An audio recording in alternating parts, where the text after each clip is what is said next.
This is crazy.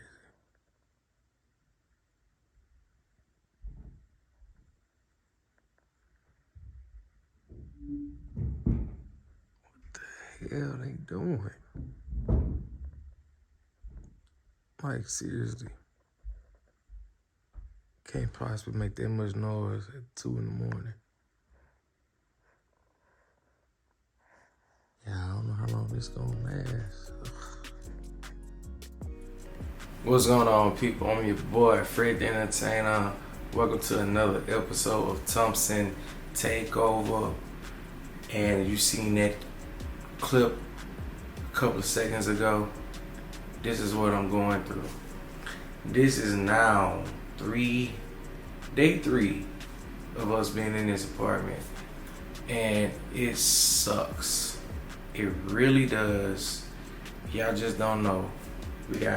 We stay on the first floor and we got people over us.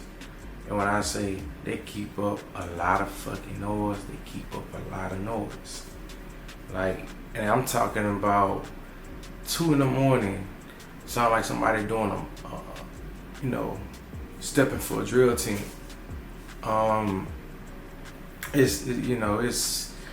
That's a pet peeve for me, man. I gotta get my sleep, and it's not looking good, man.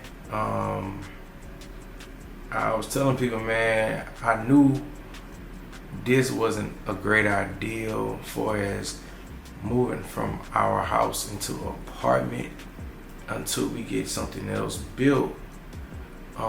This is one of the steps you may have to take. If you sell your home, you know what I'm saying, you might have to either take a step like this or go stay with somebody or go stay in a hotel, so whatever you prefer. But going into an apartment from a house is pretty much what I expected. You know what I'm saying? Gotta fight for a parking spot. That's on the checklist. If you stay downstairs, you may have somebody over you making a lot of noise. Check. And it may get to a point to where, well, we move a lot of shit into this apartment and it's small. You know what I'm saying?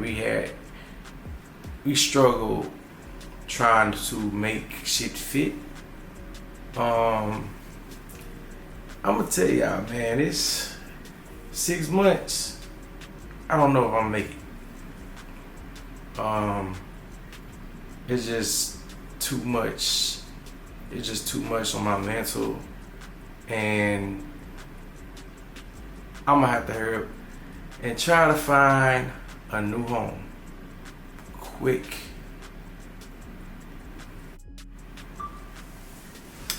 So I'm actually speaking for the people who are currently homeowners and is considering on selling their home.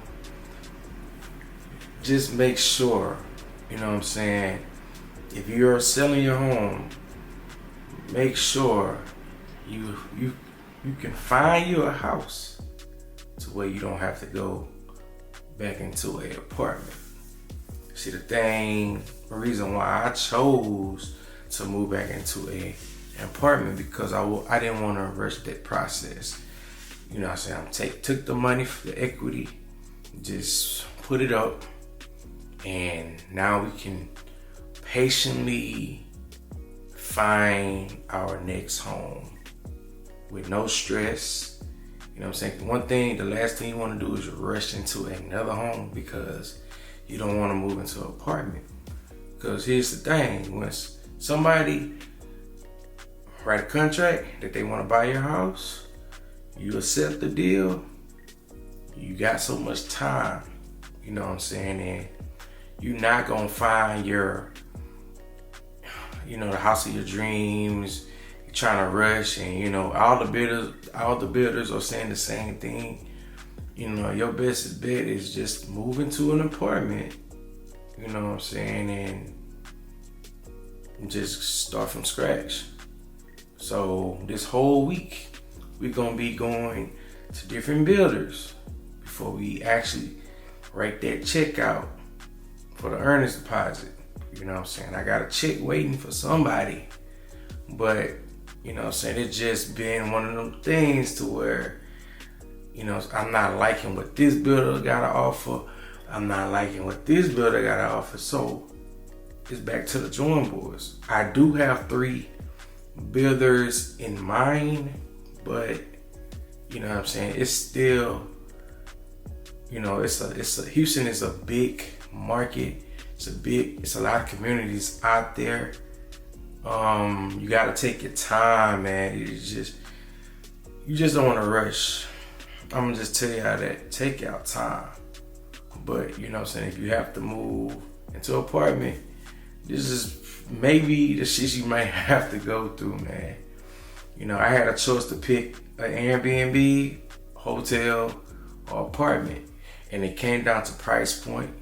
I'm actually paying more in the apartment because I signed a 6-month lease, and technically I'm pretty much gonna break that 6-month lease.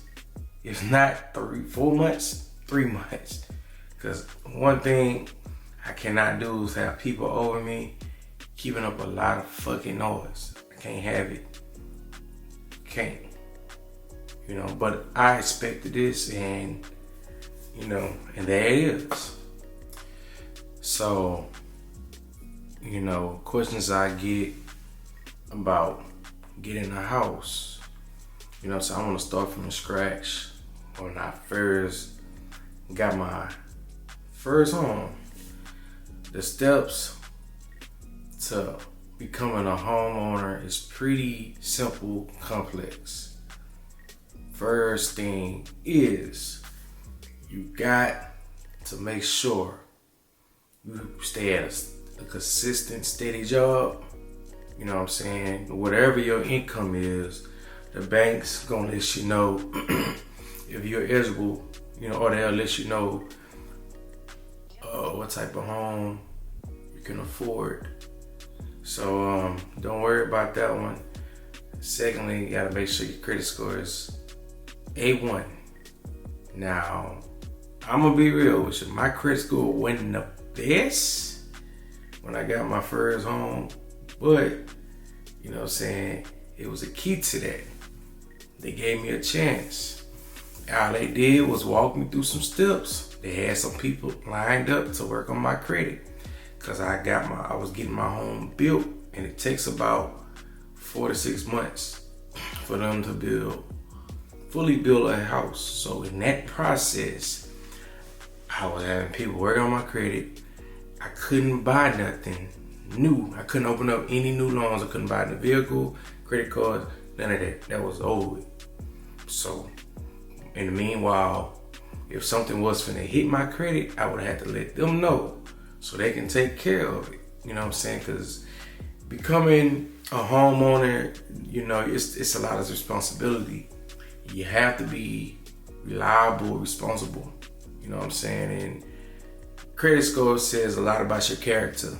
Believe it or not, you know, that's how banks can trust you. Because if they writing you $340,000, if they lend you that money, and nigga, you cannot pay a $400 card note, nigga, there's no way you can afford to pay a $1,200 to $2,000 mortgage. And that's just that simple, you know what I'm saying? And it was pretty steady, dog. There's really nothing more to it, man. Just making sure you have great credit to where you can, you know, it's just a good look. And ever since I got my credit fixed, man, I feel like I can go to any bank and get a nice little loan without no questions. So that just helped me become a better, responsible person, human being. So that is a big step for us being a homeowner. And if you got stuff, if you that person that want all this in life, but don't want to take the necessary steps to do it, this may not be for you. You might want to rent for the rest of your life.